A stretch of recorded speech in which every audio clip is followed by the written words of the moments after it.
How to Awaken the Automatic Success Mechanism Within You. Henry David Thoreau wrote, "If one advances confidently in the direction of his dreams, and endeavors to live the life which he has imagined, he will meet with a success unexpected in common hours." When I first began getting serious about pondering the inner workings of the mind, I was amused to read an article by R.W. Gerard in the June 1946 issue of Scientific Monthly on the brain and imagination, in which he stated that it was sad but true that most of our understanding of the mind would remain as valid and useful if, for all we knew, the cranium were stuffed with cotton wadding. Since then, of course, understanding of how the human mind operates has expanded exponentially. Much of the thanks goes to the computer industry. When humans set out to build an electronic brain and to construct goal-striving mechanisms within computers, we had to discover and utilize certain basic principles. Having discovered them, scientists began to ask themselves, could this be the way the human brain works also? Could it be that in making man, our Creator had provided us with a servo mechanism more marvelous and wonderful than any electronic brain or guidance system ever dreamed of by man? In the opinion of famous cybernetic scientists like Dr. Norbert Wiener and Dr. John von Neumann and others, the answer was an unqualified yes. Every living thing has a built-in guidance system or goal-striving device put there by its creator to help it achieve its goal, which is, in broad terms, to live. In the simpler forms of life, the goal to live simply means physical survival for both the individual and the species. The built-in mechanism in animals is limited to finding food and shelter, avoiding or overcoming enemies and hazards, and procreating to ensure the survival of the species. In humans, the goal to live means more than mere survival. Humans have certain emotional and spiritual needs that animals do not have. Consequently, for them to live encompasses more than physical survival and procreation of the species. It requires certain emotional and spiritual satisfactions as well. The built-in human success mechanism is also much broader in scope than in animals. In addition to avoiding or overcoming danger, and the sexual instinct that helps keep the race alive, the human success mechanism can help him get answers to problems, invent, write poetry, run a business, sell merchandise, explore new horizons in science, attain more peace of mind, develop a better personality, or achieve success in any other activity that is intimately tied in to living or that makes for a fuller life. It is important to accept that you possess just such a success mechanism. A squirrel does not have to be taught how to gather nuts, nor does it need to learn that it should store them for winter. A squirrel born in the spring has never experienced winter, yet in the fall of the year it can be observed busily storing nuts to be eaten during the winter months, when there will be no food to be gathered. A bird does not need to take lessons in nest building, nor does it need to take courses in navigation. Yet birds navigate thousands of miles, sometimes over open sea. They have no newspapers or TV to give them weather reports, no books written by explorer or pioneer birds to map out for them the warm areas of the earth. Nonetheless, the bird knows when cold weather is imminent, and the exact location of a warm climate, even though it may be thousands of miles away. In attempting to explain such things, we usually say that animals have certain instincts to guide them. Analyze all such instincts, and you will find they assist the animal to successfully cope with its environment. In short, animals have a success instinct. We often overlook the fact that humans also have a success instinct, much more marvelous and much more complex than that of any animal. Our Creator did not shortchange us. On the other hand, we are especially blessed in this regard. Animals cannot select their goals. Their goals, self-preservation and procreation, are preset, so to speak, and their success mechanism is limited to these built-in goal images which we call instincts. Humans, on the other hand, have something animals haven't: creative imagination. Thus, humans of all creatures are more than creatures. They are also creators. With imagination, they can formulate a variety of goals. They alone can direct their success mechanism by the use of imagination or imaging ability. You might say that animals are hardwired, and that is that. But we operate with software and can continually alter our output. Thus a formula emerges. You as creator of your own life experiences. 1. Conscious mind decision plus 2. Imagination that communicates a goal or target to 3. Your self-image equals 4. Work order, instructions to your servo mechanism. We often think of creative imagination as applicable only to poets, inventors, and the like. But imagination is creative in everything we do.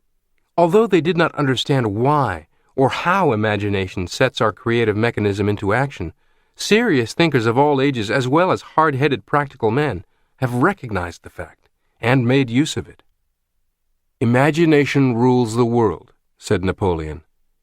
Dugald Stewart, the famous Scottish philosopher, said, "The faculty of imagination is the great spring of human activity and the principal source of human improvement. Destroy this faculty, and the condition of man will become as stationary as that of the brutes." Unquote. You can imagine your future, said hard-nosed industrialist Henry J. Kaiser, who attributed much of his success in business to the constructive, positive use of creative imagination. Contemporary business leaders also acknowledge the importance and power of imagination. Consider the role of imagination in the remarkable rise of Starbucks coffee. In his book, Pour Your Heart Into It, How Starbucks Built a Company One Cup at a Time, its CEO, Howard Schultz, talks of strolling the streets of Italian towns and having his imagination captured by the little sidewalk coffee or espresso bars packed with happy people, infused with energy, even romance. The Starbucks shop you visit today is the result of Schultz's imaginative efforts to replicate the romantic, happy experience of the Italians and their espresso bars in your downtown or your shopping center. Mr. Schultz writes, "Every Starbucks store is carefully designed to enhance the quality of everything the customers see, touch, hear, smell, or taste. What's the first thing you notice when you approach a Starbucks store? Almost always, it's the aroma. Aroma triggers memories more strongly than any of the other senses, and it obviously plays a major role in attracting people to our stores. Keeping that coffee aroma pure is no easy task." Unquote. He goes on to describe how they banned smoking before it became the norm, and do not sell certain foods in deference to the purity of the aroma. How they carefully select only certain kinds of background music over which the hiss of the espresso machine and the swish of the metal scoop shoveling out fresh beans can be heard, and on and on. Such intense attention to every minute detail requires imagination. Howard Schultz's creation of the Starbucks experience echoes the phenomenal imagination to reality leadership of Walt Disney. Pick just about any Disney attraction and look closely, and you will notice amazing attention to detail born of the imagination. Former Disney confidant and creative thinking consultant to companies like Apple Computer and GE, Mike Vance, gives us this insight into the creation of the Blue Bayou restaurant inside Disneyland, then replicated at Disney World, in his book, Think Outside the Box. Quote, "If you were designing a restaurant with a New Orleans theme, the Blue Bayou restaurant, what would you picture in your mind? The Louisiana Bayou country? Shadowy swamps? And what else? No shadowy, mysterious swamp is complete without fireflies darting about. What about the distinctive aromas lingering in the air of old New Orleans? Roasting coffee with chicory adulterating the brew adds to the unmistakable ambience of the French Quarter. The chicory aroma of fresh coffee was circulated through the restaurant's air conditioning system.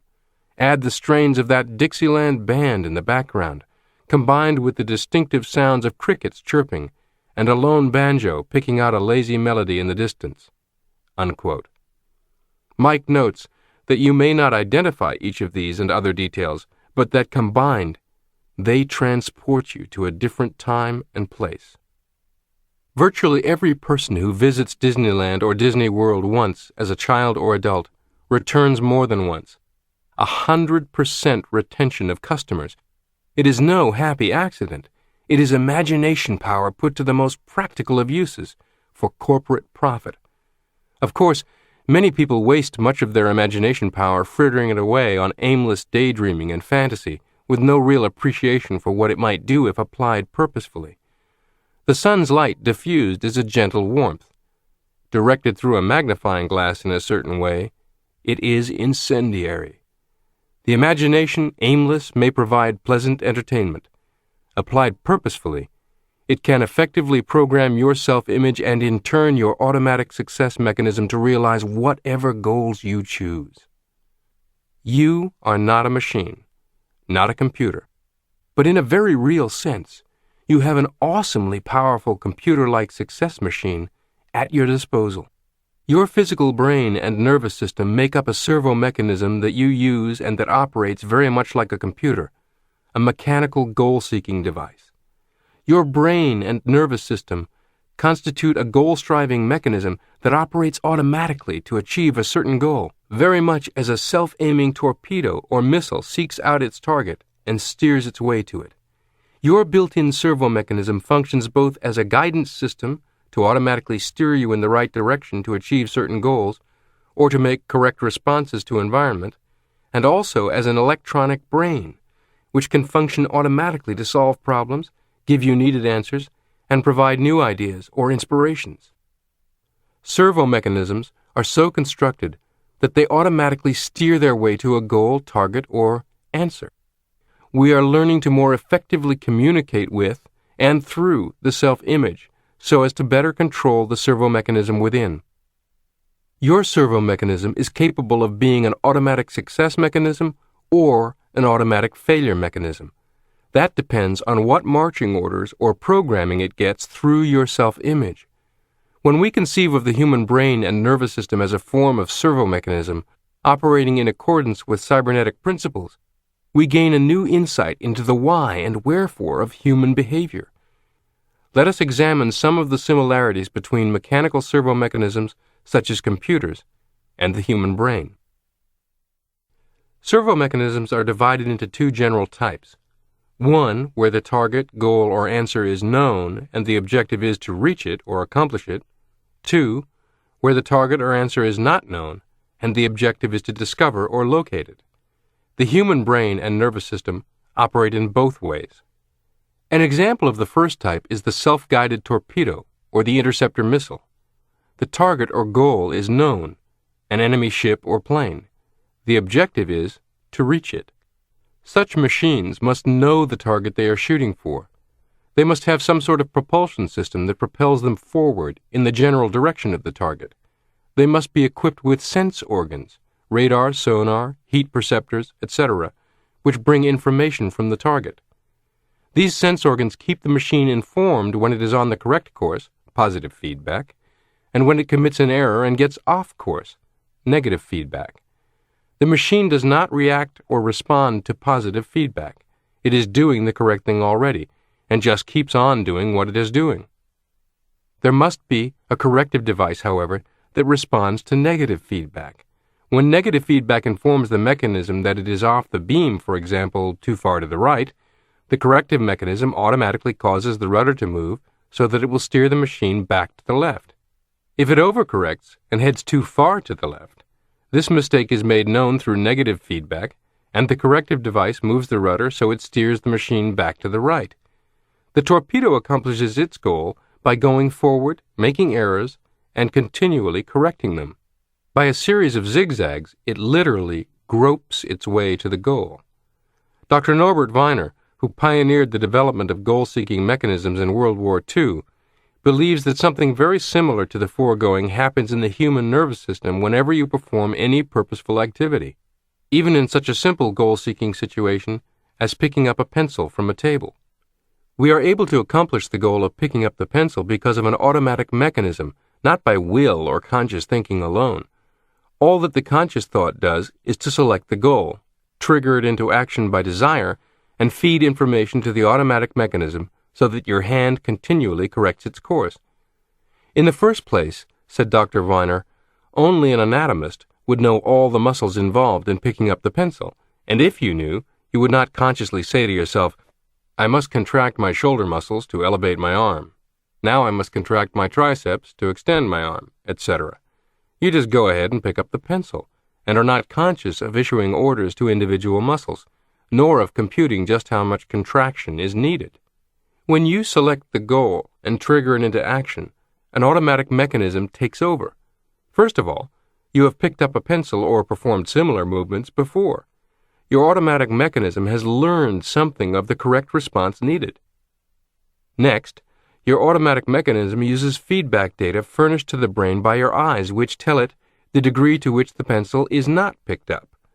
This feedback data enables the automatic mechanism to continually correct the motion of your hand until it is steered to the pencil.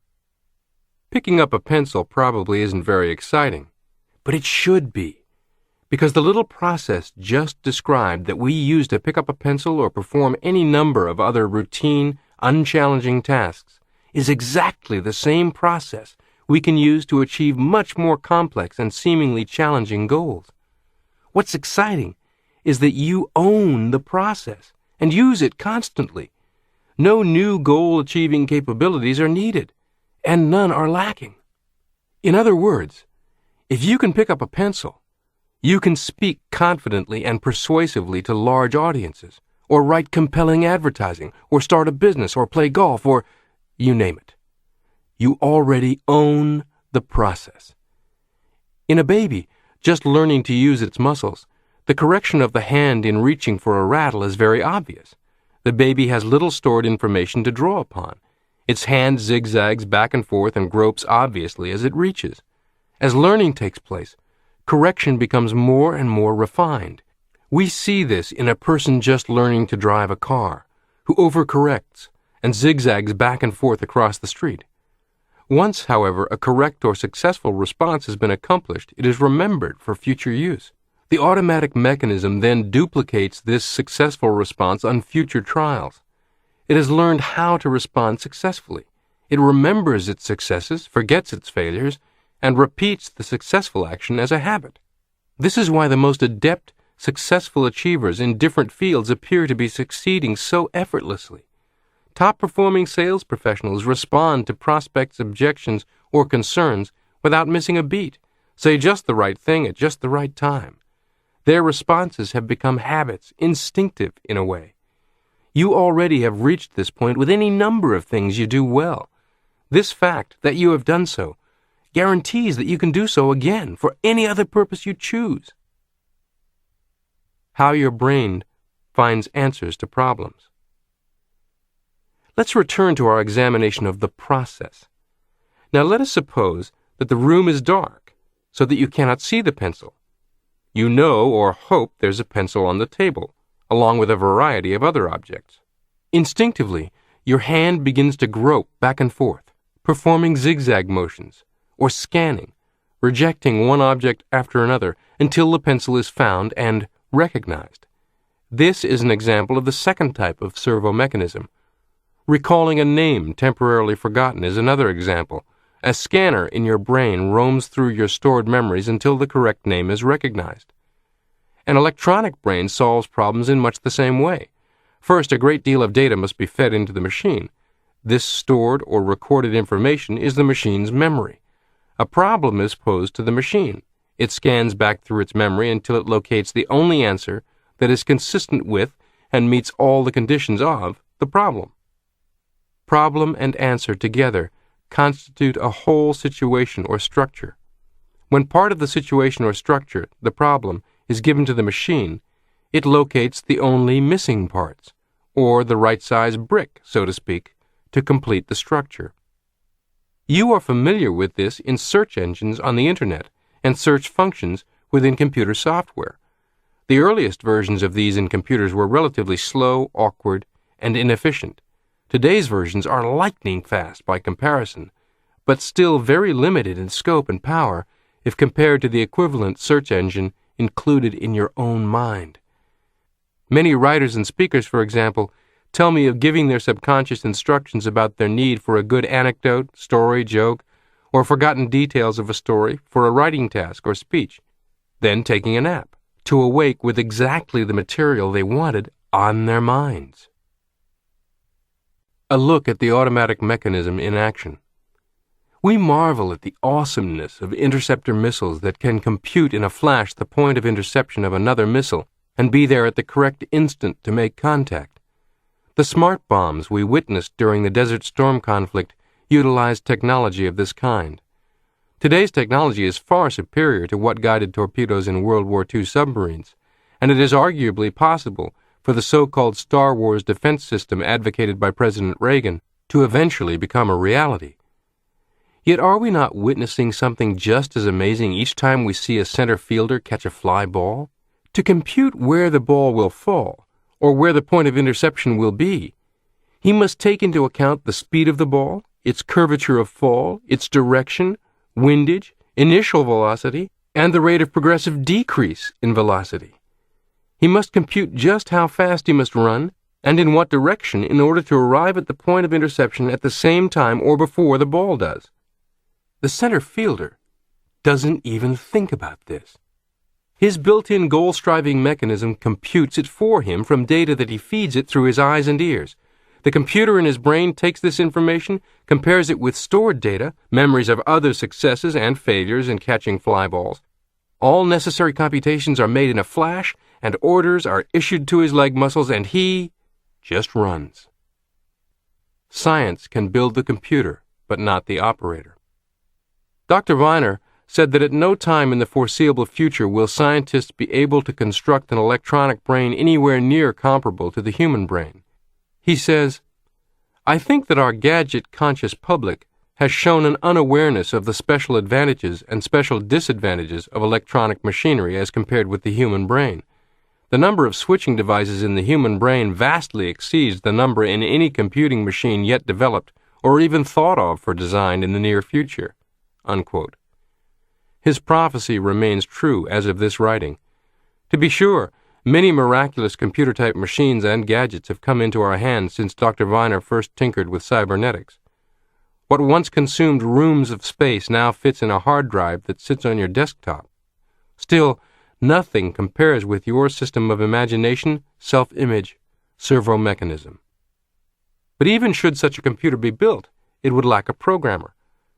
A computer cannot pose problems to itself. It has no imagination and cannot set goals for itself. It cannot determine which goals are worthwhile and which are not. It has no emotions it cannot feel. It works only on new data fed to it by an operator. By feedback data, it secures from its own sense organs and from information previously stored. Are you connected to an infinite storehouse of ideas, knowledge, and power? Many great thinkers of all ages have believed that a human being's stored information is not limited to personal memories of past experiences and learned facts. "There is one mind common to all individual men," said Emerson, who compared our individual minds to the inlets in an ocean of universal mind. Thomas Edison believed that he got some of his ideas from a source outside himself. Once, when complimented for a creative idea, he disclaimed credit, saying that ideas are in the air, and if he had not discovered it, someone else would have. Dr. J.B. Rhine, once head of Duke University's parapsychology laboratory, has proved experimentally that people have access to knowledge, facts, and ideas other than their own individual memories or stored information from learning or experience. Telepathy, clairvoyance, and precognition have been established by countless scientific laboratory experiments. Our government, the Russian government, and other nations have quietly invested huge sums and many years of ongoing research into such matters. In recent years, people have brought these subjects to the public more as entertainment than science, such as Uri Geller or the amazing Kreskin. While much of what passes for telepathy in magicians and mentalists' stage performances is nothing but trickery, both Geller and Kreskin have had their abilities documented in laboratory settings. Kreskin himself insists that everybody possesses the same abilities as he does. The difference is in development and use. I am admittedly more interested in the thinking of a Thomas Edison than a Kreskin on this, but if you look at the entire span of research and relevant writings from the 1920s to the present, you'll find one common thread of great potential use to you, and directly related to psychocybernetics. You can give problem-solving or idea-getting tasks to your servo mechanism. Send it off on a search while you do other things, even while you sleep, and have it return with useful material you didn't know you knew and might never have obtained through conscious thought or worry. It occurs because the servo mechanism has access to a much more expansive storehouse of information than the conscious mind. The famous composer Schubert is said to have told a friend that his own creative process consisted in remembering a melody that neither he nor anyone else had ever thought of before. When you set out to do creative work, whether in selling, managing a business, writing a sonnet, improving human relations, or whatever, you begin with a goal in mind, an end to be achieved, a target answer, which, although perhaps somewhat vague, will be recognized when achieved. If you really mean business, have an intense desire, and begin to think intensely about all angles of the problem, your creative mechanism goes to work, and the scanner we spoke of earlier scans back through stored information or gropes its way to an answer. It selects an idea here, a fact there, a series of former experiences, and relates them, or ties them together into a meaningful whole that will fill out the incomplete portion of your situation, complete your equation, or solve your problem. When this solution is served up to your consciousness, often at an unguarded moment when you are thinking of something else, or perhaps even as a dream while your consciousness is asleep, something clicks, and you at once recognize this as the answer you have been searching for. In this process, does your creative mechanism also have access to stored information in a universal mind? Numerous experiences of creative workers would seem to indicate that it does. How else, for example, can you explain the experience of Louis Agassiz, told by his wife? He had been striving to decipher the somewhat obscure impression of a fossil fish on the stone slab in which it was preserved. Weary and perplexed, he put his work aside at last and tried to dismiss it from his mind. Shortly after, he waked one night persuaded that while asleep he had seen his fish with all the missing features perfectly restored. He went early to the Jardin des Plantes, thinking that on looking anew at the impression he would see something to put him on the track of his vision. In vain. The blurred record was as blank as ever. The next night, he saw the fish again, but when he waked it disappeared from his memory as before. Hoping the same experience might be repeated, on the third night he placed a pencil and paper beside his bed before going to sleep. Towards morning, the fish reappeared in his dream, confusedly at first, but at last with such distinctness that he no longer had any doubt as to its zoological characteristics. Still half dreaming, in perfect darkness, he traced these characters on the sheet of paper at the bedside. In the morning he was surprised to see in his nocturnal sketch features which he thought it impossible the fossil itself would reveal. He hastened to the Jardin des Plantes, and with his drawing as a guide, succeeded in chiseling away the surface of the stone under which portions of the fish proved to be hidden. When wholly exposed, the fossil corresponded with his dream and his drawing, and he succeeded in classifying it with ease. Sometimes a parent or teacher, frustrated at a young person's seeming inability to grasp mathematics, will utter the critical, disparaging, negative affirmation, "He's no Einstein," walking away in disappointment and frustration. Well, it turns out that Einstein was no Einstein either. In the book Sparks of Genius, researchers and authors Robert and Michelle Root Bernstein disclosed that Einstein's peers knew that Einstein was relatively weak in mathematics, often needing the assistance of mathematicians to do the detail work to push his ideas forward. Einstein wrote to one such person, "Do not worry about your difficulties in mathematics.